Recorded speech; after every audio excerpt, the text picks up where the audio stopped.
Good afternoon, sir. Good afternoon. Good afternoon. Okay, so we are only three persons. That is fine. We can Yes, sir. are coming. Okay, let them come. Okay, sir. So today I am not muting you. You all are unmuted so that you can interact. Whenever you cannot understand something, you please tell. Okay. Okay, sir. So our topic for today is cast iron. In Yes, sir. the iron carbon diagram, can you tell at what composition cast iron will be formed?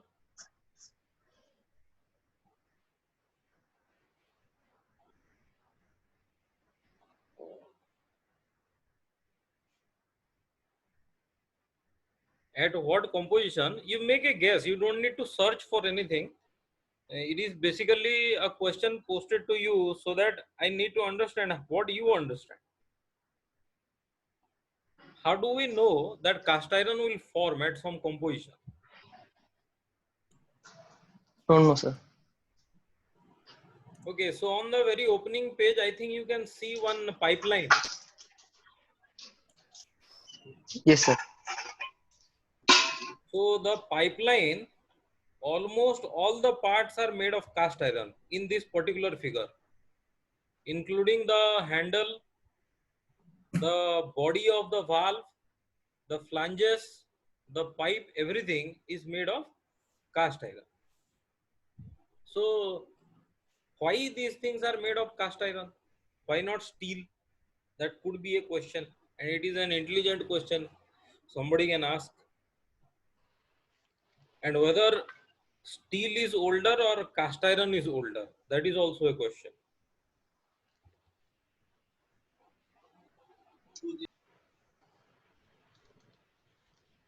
Cast iron, sir. Cast iron is older, okay. So which one was invented first? Pig iron, cast iron? You are aware about pig iron?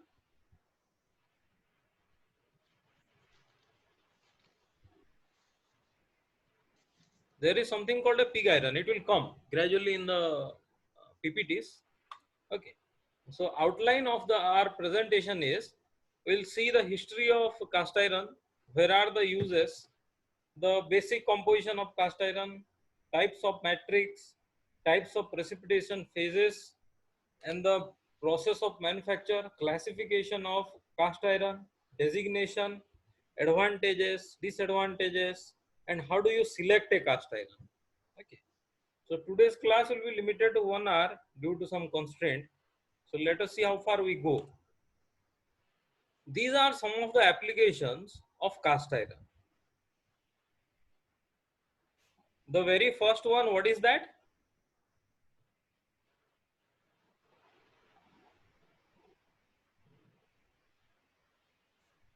The very first Bearing, sir. one, that is a gear. Bearing. Acha. Typical feature of a gear is that it has teeth, and the teeth are continuously in mesh with other gears, and they rub against each other throughout their lifetime. That means cast iron must have very good wear resistant capability, then only we can use it in such condition, right? Yes, sir. One.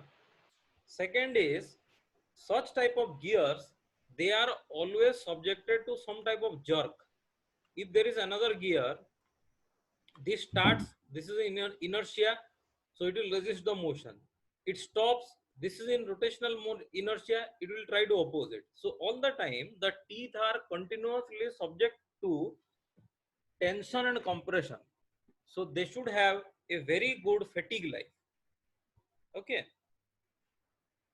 So cast iron are required to have good fatigue life. They are also required to have very good abrasion resistance. The third one is, the second one, the person yellow dress, he is standing near something. Can you tell what it could be?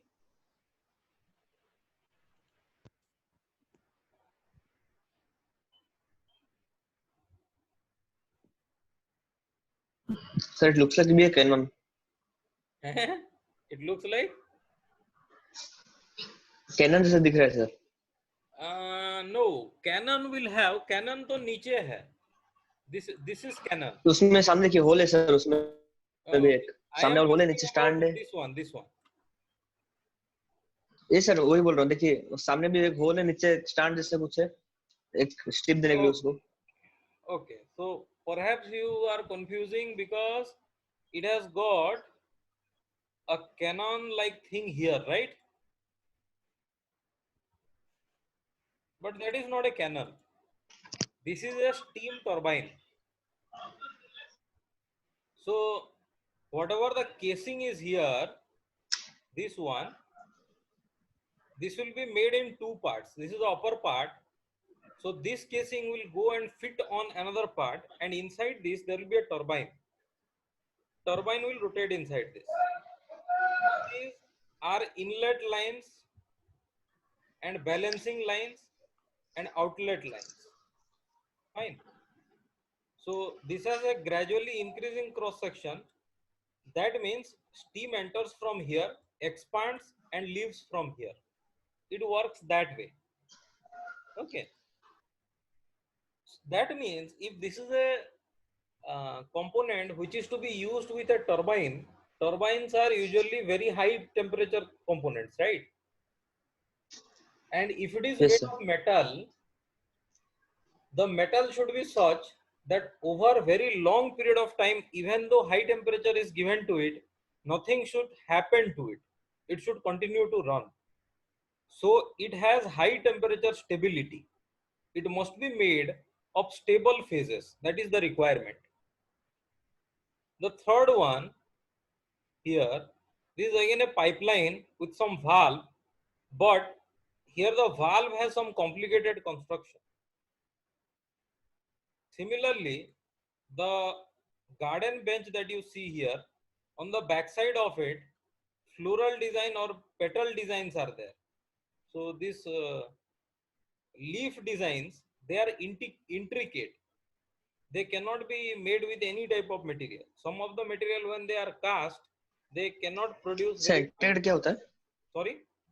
Excuse me sir, intricate क्या होता है? Intricate means okay. सरदार लोग जो हाथ में पहनते हैं, that is a very simple design. You have seen कड़ा. koda, that is a very simple design. Yes sir. But Yes if sir. you see the ads of Tanishq, you will find that the bangles for women made of gold, they are very complicated and fine designs, right? Yes sir. So those designs, they are called क्या बोलते हैं, intricate designs. Intricate. Something complicated and fine, that is called intricate. Okay. Okay sir. Thank you. Thank you sir. So those type of designs can be seen in this park bench. Next to it is a sewer line, latrine pipe. Our latrine pipe invariably carry salty water, whether that is diluted stool or our urine. It almost always contains salty water. So that salty water corrodes the pipeline, and you might have seen sewer lines being replaced by some of the people who take out rusted pipes. But these pipelines, they stay there as they are for 40 years, 50 years. In old government buildings, you might have seen this regularly. In our houses now we are using PVC pipes, but when PVC was not there, these were the only choices. Then next to it is a cannon. Cannon experiences very high shock loading. As soon as you ignite the charge, a lot of power is produced, and all of that suddenly comes to the barrel and produces a lot of hoop stress. Hoop stress means a circumferential stress which acts on the periphery. So that means this should have very high shock resistance as well. In the next slide, we see some other applications. The first one is an automotive application. This one. This is the housing for some gears. This is coming from the differential. Backside of the vehicle, there is one differential. So it is coming from there. Second one is the mooring pillar. The button-like appearance. This one. This is called a mooring pier. P-I-E-R. It's kind of a pillar. This is used for anchoring the boats when they are in the harbor. Tow lines are attached to those, and they are subjected to very high bending loads because the weight of a ship is enormous, and ship generally puts a force which is in the direction parallel to the ground, and these structures are grouted to the ground by grouting bolts. So naturally they are subjected to lot of bending stresses. Then on the right top we see one set of utensils. These are nowadays again made famous by some of the companies, but earlier almost all of India, China and Europe, these kinds of cookware were only used, iron cookware, and those iron cookware were mostly made of cast iron. Tawa which you use, that is not cast iron, this is cast iron. Tawa is a relatively newer concept that is made of steel, but these utensils, they are the old ones, old technology. In between, because steel came and steel was stronger than cast iron in thin sections, that is why they were made famous. But nowadays again it is having a comeback. The fourth one here is the camshaft of an engine.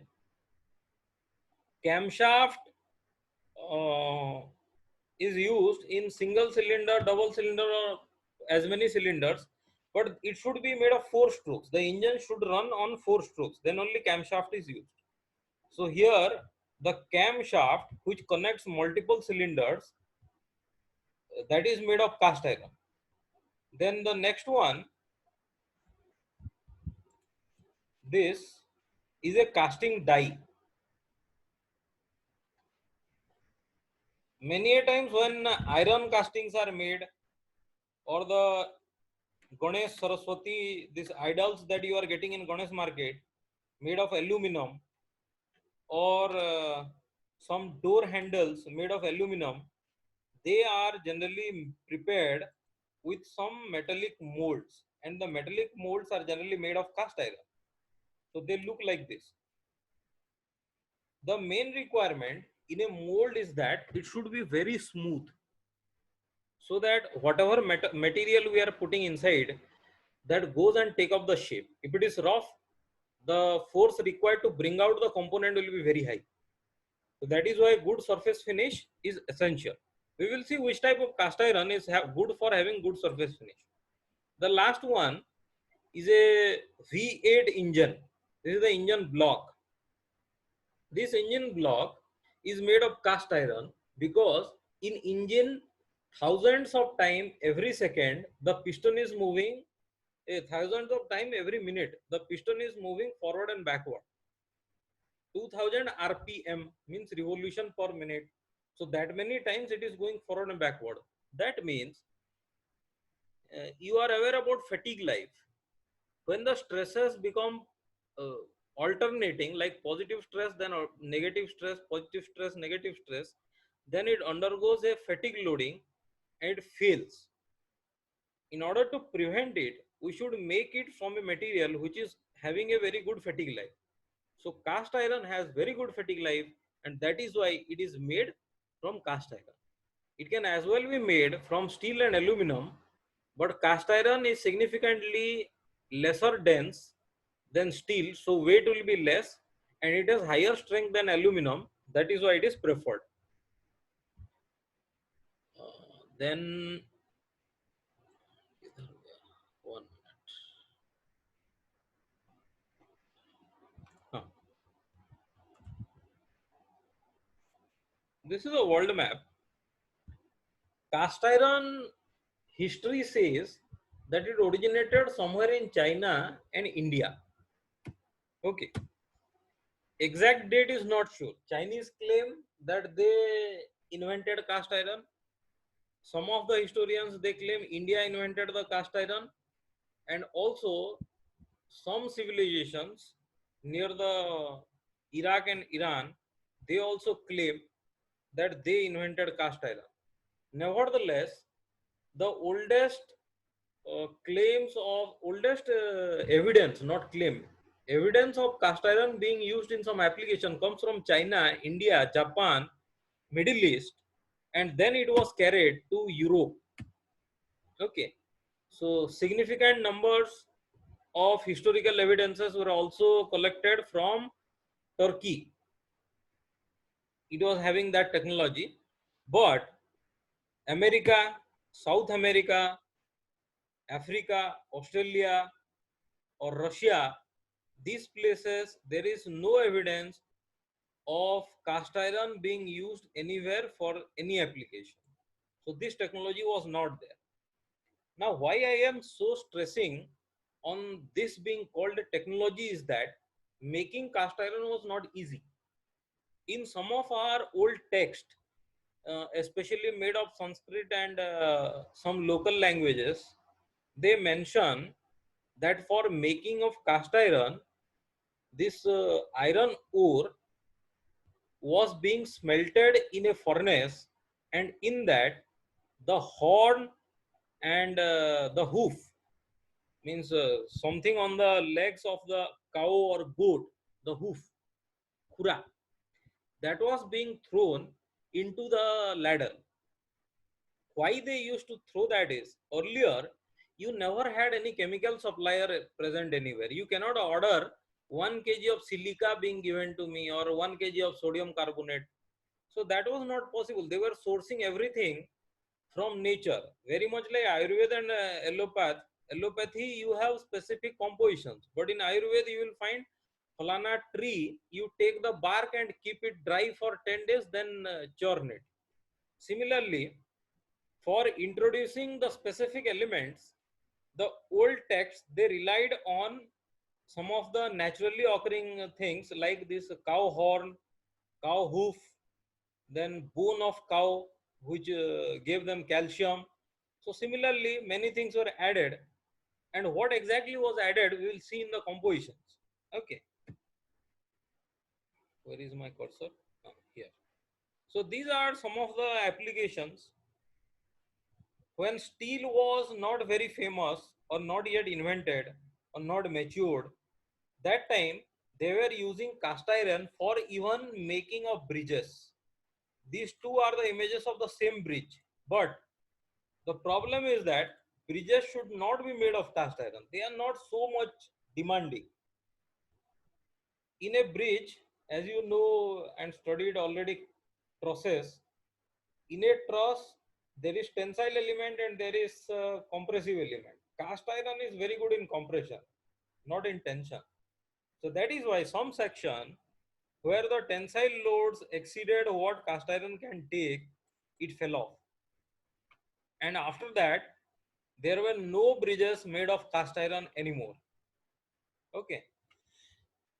In Odisha also, the first bridge, which was truss bridge, it was introduced by one small state was there. Nowadays, that is called Devgarh district. It was earlier called Bamanda state. There was a king who brought some steel plates and riveted. That bridge is still there. And after that, in one road of Talcher area, also another similar structure was erected by nearby king. But after that, this British government started building all these railway bridges and they became abundant. But then they understood that we cannot make bridges out of cast iron. Whatever we have made, we have to limit the loads because they are not good tensile elements. They are compressive elements. 1 minute, somebody is waiting. So these are some of the applications. This is how we can make cast iron. So let us understand the entire process. One minute. We start from two things. One is iron ore, second is coke. These two are the main reactants. The third one, which maintains the chemistry, is limestone. Limestone, as you know, is made of calcium, which is a basic element. So it is used to control the basicity. It acts as the slag. So now you can compare this with the old text, which mentioned that in the fire made of carbon, one had to throw in iron ore and the hoof and horn of cow and churned bone of cow. Churned bone was equivalent of limestone. That time, quarrying limestone was not easy. You go and break some serious stone only to make steel. It was considered to be a waste of resource because steel tools were not invented by that time. So the same chemistry has been used, but this technology is called a blast furnace technology, in which in a single pass all these things are taken along this route, taken along this, and dropped from the top. What else we do? Drop from the top. Now here, because coke is present, which is pure carbon, the purest form sir of voice carbon. Cut हो रहा है sir Voice cut हो रहा है? Sir voice cut हो रहा है हाँ सर कट हो रहा है हाँ Now sir can you listen? Yes sir Okay, fine. So we take the carbon from here and then pass it from the top. In a stoichiometric composition, we take some coke, take some iron ore and some limestone and simply drop into this cavity. There is no moving part, there is no mechanism. This is simply a cavity. Inside this, all the chemical reactions take place. And what is that? Iron ore is basically Fe2O3 or Fe3O4. That reacts with carbon and forms CO2, and iron is liberated. It generally forms CO, then CO is again passed through another route and it is formed into CO2. Okay, but that is how our exothermic reaction is carried forward. When it comes to the bottom, by that time it is already in liquid state. Here, these 2 years, they throw a lot of oxygen or a lot of air as per requirement, as per the design of the blast furnace. This how do I show? This one. These are called 2 years. They provide a high temperature hot air blast. Then we get some liquid iron. This liquid iron is not totally free from any contamination. It has a lot of carbon in it because we introduced coke into it. But then this is taken for primary condensation, and what we get back is this. This is called pig iron. Okay, this pig iron is the primary product of a steel industry, making steel through the blast furnace route. Pig iron is further reacted in presence of oxygen so that whatever carbon is present in it, it is gone. Now we get pure iron. But if we want to convert this into cast iron, we have to add some micro elements, micro alloying elements. What are those? Let us see. So this is ore and this is pig iron on the right. Okay. Basic composition of the cast iron is iron plus carbon plus silicon. If you add all these three, then in certain composition you can get cast iron. But to get a cast iron as per your requirement, you may have to add some minor alloying element or some major alloying element. Now, what is a minor alloying element? Minor alloying element is something which is present in less than 0.1% composition. Major is something which is greater than that. So what are the minor and major alloying element? As we know, in the iron carbon diagram, we can add chromium, molybdenum, vanadium, titanium, phosphorus to it. All these elements, they give different type of properties to the material that we are producing. So these are some of the other examples of cast iron. The iron that you generally see, iron press, which you see, these are made of cast iron, and they withstand the temperature for a very long period of time. And that long period means years together, because one cast iron press, it lasts for at least 20 to 25 years, not less than that, even by a lot of physical abuse. Nowadays in what do you call latrines, you see flushes.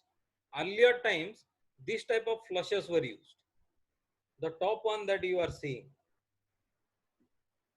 and this is a stamping machine, facsimile signature. Now we have rubber stamp, but when rubber stamp was not there, signatures were made from cast iron, and one paper piece used to be put here and pressed, then signature would be stamped on that particular paper. So these are some of the applications. So if suppose this is cast iron, and in the cast iron we see some inclusion, this is a microstructure of a cast iron. So the primary background will be called a matrix, and whatever is present inside it will be called precipitation phases. So how do they look like? They look like this. The matrix is the background, and the precipitation phases, they are dispersed through the matrix. So the more continuous material is called the matrix, and the discontinuous, sparsely populated ones are called precipitation phases. Based on the composition of the matrix and composition of the precipitates, we can produce a variety of cast iron. Matrices can be ferrite, pearlite, ferritic paralytic, behnitic, austenitic, and precipitates can be iron carbide, graphite flakes, graphite sphere, or graphite nodules. Let us see what are those and how we can combine. To understand how these form or how these form, we need to understand the precipitation kinetics. Because in the iron carbon diagram, we start from the same composition, but we know that by simply changing the cooling rate, we can get different type of products. Okay. So that is why it is essential to know what is the precipitation kinetics. How by changing the cooling rate, we can control what different properties we can get. Question is, let us apply the same amount of heat for different durations. For example, when you have a cramp, you generally take warm water or some warm sand and apply it on the joint, or if you have an abdominal pain, you put it on your belly. You apply it for 10 minutes, 15 minutes. So let us say that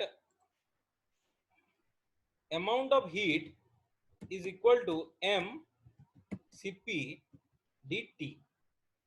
Okay. Now what is m Cp dt? M is mass, Cp is the specific heat, and dt change in temperature. This is the heat flux. the amount of energy required to transfer there. Now this can be applied over a small period of time, or this can also be applied over a long period of time. What happens when you apply it over a short period of time?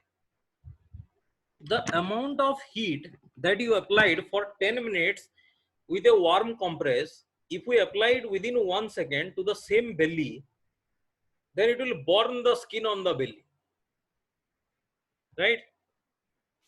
So that is why the time for which the heat is applied matters a lot. The murgi, it tries to incubate the eggs by sitting on it and maintaining the temperature for a long period of time. If you leave the egg as they are, the albumin in the egg will not form into protein tissues. If you overheat it, the protein will boil and it will give us something what we eat. It will never give us a chicken.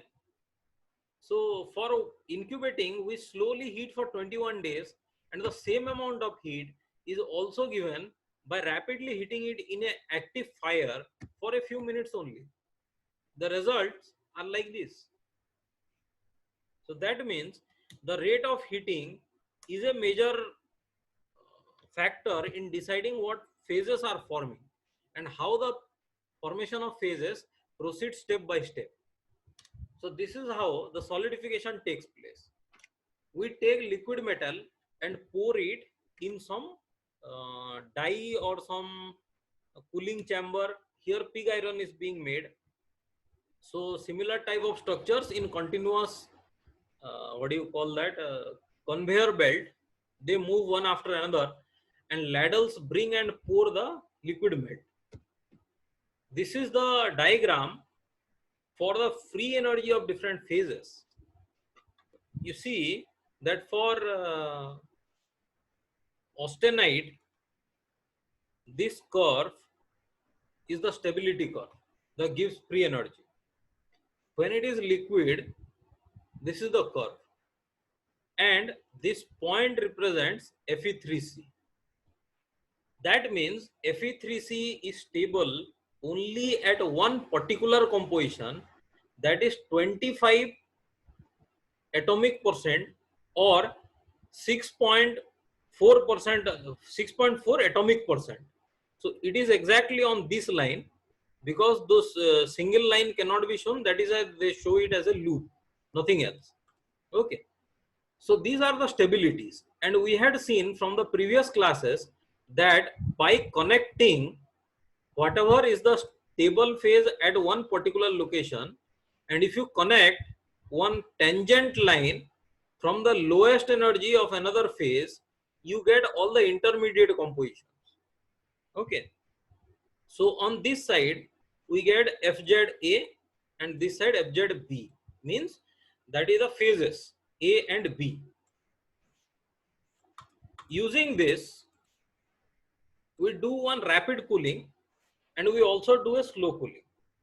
When rapid cooling is there, the atoms are deprived of their energy and suddenly we chill it. We take out the energy before they can spend the energy to travel from one place to another. We say freeze.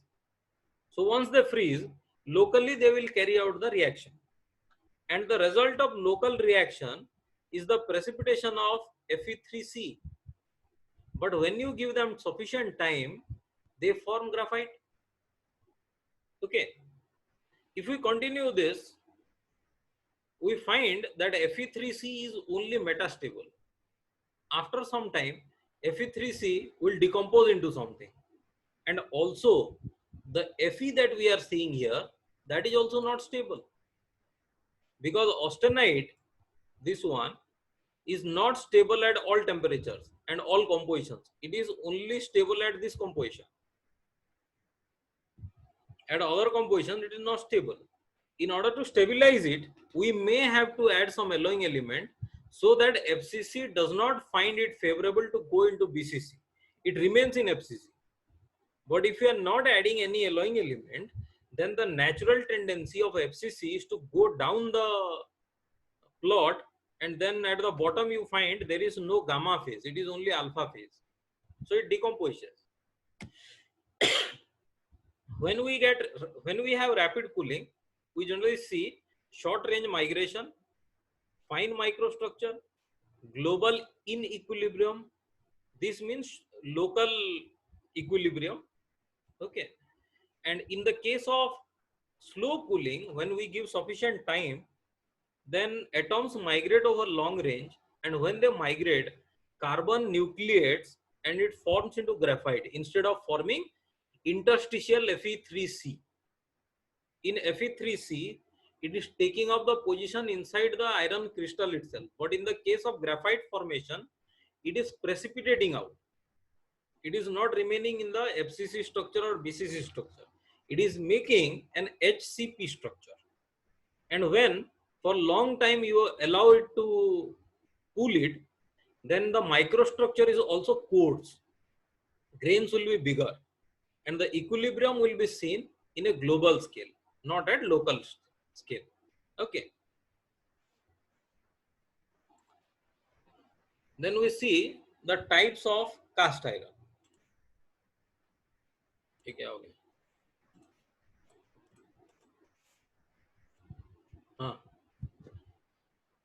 There are basically 5 types of cast iron. You can see from the first morphologies. One more thing to remember over here is that whenever cast iron is produced, the cast iron has only 2 things in it as precipitates. Either it will have Fe3C or it will have graphite. When it has graphite, the phase is gray. When it has Fe3C, it is white. You have to remember this thing. Graphite, you can remember that if you rub something, you never get a white line, you get a gray line. It is not black. You have to remember it. Iron can be black. Iron oxide can be black. Graphite is not black. Graphite is gray. And Fe3C is white. Who are waiting? Fe3C is white. So in the first diagram, you can see that some worm-like structure is there. And in the last diagram also, you get a worm-like structures. So what are these?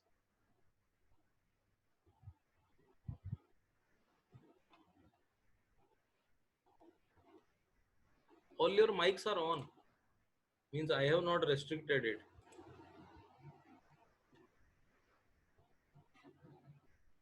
What is that?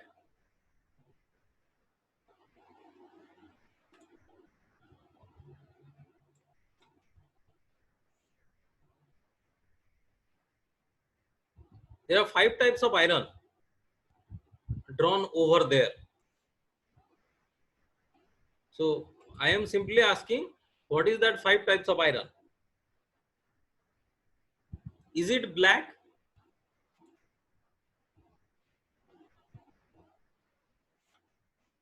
Is this black?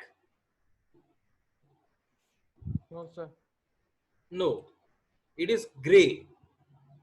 Okay.